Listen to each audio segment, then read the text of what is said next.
As árvores na Bíblia. Parte 33. No vídeo anterior, falamos sobre o simbolismo do salgueiro nas Escrituras e como essa árvore representa o crescimento rápido e a vitalidade do justo, quando nutrido pelo Espírito Santo. Neste vídeo, daremos continuidade à nossa reflexão sobre o salgueiro, aprofundando no tema dos frutos da vida cristã. Vamos ao conteúdo. Os dons são adornos para a vida cristã, não sua essência. Em outras palavras, os dons são os adornos externos, enquanto o fruto do Espírito. Mas o fruto do Espírito é amor, alegria, paz, longanimidade, benignidade, bondade, fidelidade. Gálatas 5 verso 22. A essência da vida cristã. Tanto a natureza como as Escrituras Sagradas revelam essas verdades. Pode haver árvores com expressiva folhagem, mas estéreis, isso é que não dão frutos. Algumas foram árvores frutíferas em outros tempos, mas hoje são estéreis. Outras nunca deram frutos, sempre foram estéreis.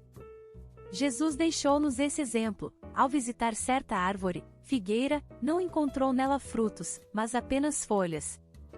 Ora, de manhã, ao voltar à cidade, teve fome, e, avistando uma figueira à beira do caminho, dela se aproximou, e não achou nela senão folhas somente, e disse-lhe: nunca mais nasça fruto de ti.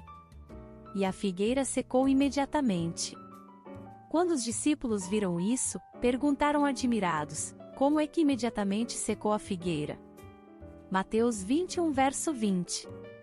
Os comentaristas da Bíblia são quase unânimes em afirmar que a figueira que Jesus amaldiçoou simbolizava Israel. Israel, a figueira de Deus, não produzia mais frutos.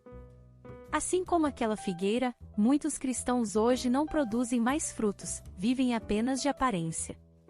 O fim dessas pessoas é trágico. Jesus falou disso em outra passagem. E passou a narrar esta parábola: certo homem tinha uma figueira plantada na sua vinha, e indo procurar fruto nela, e não o achou.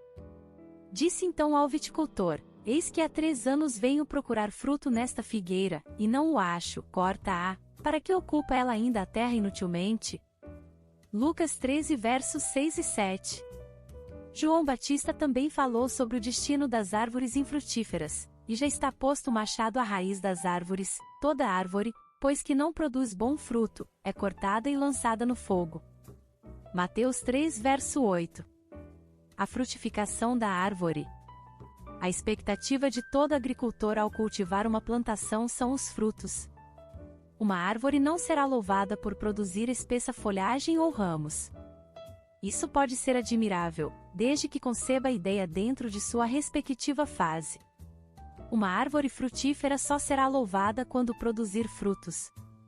O mesmo podemos dizer dos crentes. Ter uma vida cristã repleta de adornos é louvável, mas insuficiente para substituir a prática da verdadeira piedade. A vida cristã não deve ser apenas aparente, mas vital em todos os seus aspectos. Fomos chamados para darmos frutos, Jesus disse. Vós não me escolhestes a mim, mas eu vos escolhi a vós, e vos designei, para que vades e deis frutos, e o vosso fruto permaneça, a fim de que tudo quanto pedirdes ao Pai em meu nome, Ele vô-lo conceda. João 15 verso 16. O que representam os frutos? A Bíblia fala em diversas passagens sobre a necessidade dos crentes produzirem frutos. Os frutos são uma prova viva de que estamos em Cristo, e Ele em nós. Eu sou a videira verdadeira, e meu Pai é o agricultor. Todo ramo que, estando em mim, não der fruto, Ele o corta, e todo o que dá fruto limpa, para que produza mais fruto ainda.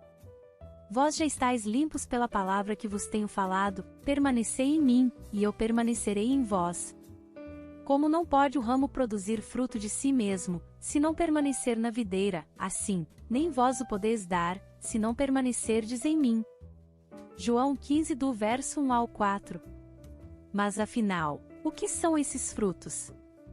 Muitos, em todos os tempos e lugares, tentaram identificar esses frutos com as várias práticas da vida cristã. Alguns afirmam que os frutos representam ganhar almas para o reino de Deus. Outros afirmam que os frutos significam ser fiel na entrega de dízimos e ofertas na casa de Deus. Julgando pelo contexto geral das Escrituras, podemos admitir todas essas alternativas. Mas podemos ao mesmo tempo dizer que elas não definem perfeitamente o conceito bíblico dos frutos. Os frutos, em primeira instância, simbolizam o caráter cristão, que são os frutos de nossa justiça, e em segundo representam a totalidade de nossa nova natureza criada em Cristo, com suas principais características. Paulo, a meu ver, descreveu o mais perfeito conceito de frutos quando escreveu aos Gálatas. Mas o fruto do Espírito é o amor, o gozo, a paz, a longanimidade, a benignidade, a bondade, a fidelidade, a mansidão, o domínio próprio. Contra estas coisas não há lei. Gálatas 5 verso 22 e 23. O fruto do Espírito é uma obra operada pelo Espírito Santo no interior do crente. Mas não se trata de algo instantâneo, que acontece como um passe de mágica. É uma obra realizada em parceria entre o crente e o Espírito Santo. Deve ser cultivada. O fruto do Espírito compõe nosso homem interior. Se evidenciamos o fruto do Espírito em nossas vidas, é sinal de que realmente nascemos de novo. Respondeu Jesus: em verdade te digo, quem não nascer da água e do Espírito não pode entrar no reino de Deus. João 3 verso 5. É sinal de que refletimos a nova criação de Deus. O fruto do Espírito é a natureza de Cristo formada em nós. Quando praticamos, evidenciamos esse fruto, refletimos a glória de Cristo. Mas todos nós, com o rosto descoberto, refletindo como um espelho a glória do Senhor, somos transformados de glória em glória na mesma imagem, como pelo Espírito do Senhor. 2 Coríntios 3 verso 18. Exalamos o seu bom perfume, porque para Deus somos um aroma de Cristo, nos que se salvam e nos que se perdem. 2 Coríntios 2 verso 15. O fruto do Espírito é tratado aqui no singular, pois deve ser entendido como a obra do Espírito. A obra do Espírito é posta em contraste com as várias obras da carne. Ora, as obras da carne são conhecidas e são prostituição, impureza, lascívia, idolatria, feitiçarias, inimizades, porfias, ciúmes, iras, discórdias, dissensões, facções. Gálatas 5 verso 19 e 20. O fruto do Espírito possui 9 gomos ou partes: amor, gozo, paz, longanimidade, benignidade, bondade, fidelidade, domínio próprio e mansidão. São interrelacionadas e interdependentes. Juntos formam a perfeição de Cristo, a completude de Deus no homem, até que todos cheguemos ao estado de homem feito, à medida da estatura da plenitude de Cristo. Efésios 4 verso 13. Resumindo, não podemos ser árvores frutíferas sem possuirmos tais qualidades. É tempo de cultivarmos o precioso fruto do Espírito. O destino das árvores infrutíferas. Falamos disso resumidamente anteriormente. Agora vamos tratar mais acuradamente do assunto.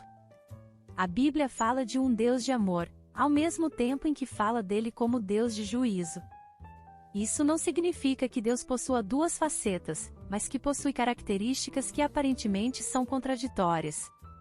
Paulo, escrevendo aos Romanos, diz: considerai, pois, a bondade e a severidade de Deus. Para com os que caíram, severidade; para contigo, a bondade de Deus, se permaneceres nessa bondade, do contrário também tu serás cortado. Romanos 11 verso 22. Sobre o amor de Deus, o apóstolo João declara: e nós conhecemos, e cremos no amor que Deus nos tem. Deus é amor, e quem permanece em amor, permanece em Deus, e Deus nele. 1 João 4 verso 16. Sobre o juízo de Deus declara o escritor de Hebreus: pois o nosso Deus é um fogo consumidor. Hebreus 12 verso 29. Deus não somente ama, ele é o amor por excelência, a personificação do amor, mas como Deus é também justo, deve julgar e condenar tudo que contrário à sua natureza santa e perfeita. Jesus advertiu seus seguidores da possibilidade de serem cortados da videira caso não produzissem frutos.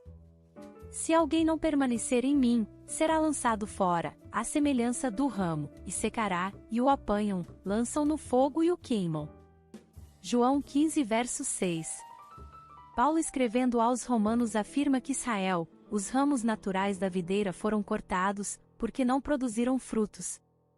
Os gentios foram enxertados contra a natureza na oliveira que é Cristo, mas se não derem frutos, serão igualmente cortados.